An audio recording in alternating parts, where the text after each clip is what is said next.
Anyone who has installed or repaired a drip irrigation system has likely used either compression or barbed insert fittings like these. Another way to make these connections is to use EZ-LOK fittings from Landscape Products. Designed to be quick, secure, and easy to install, these fittings are both heavy-duty and reusable.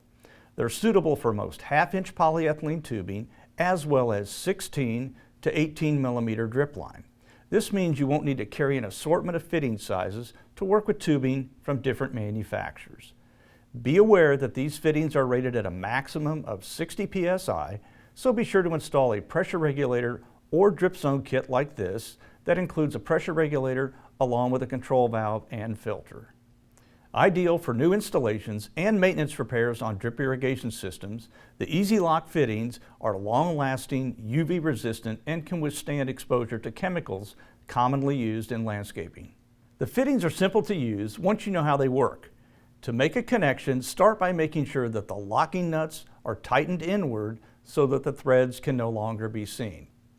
Next, push the tubing or drip line onto the barbed end of the fitting until fully seated. Then back the locking nut down over the tubing. If you need to make adjustments to your design in the future, the EZ-LOK fittings can be removed and reused as needed. Available fittings include couplings, elbows, T's, male adapters, hose swivels, and hose ends with cap.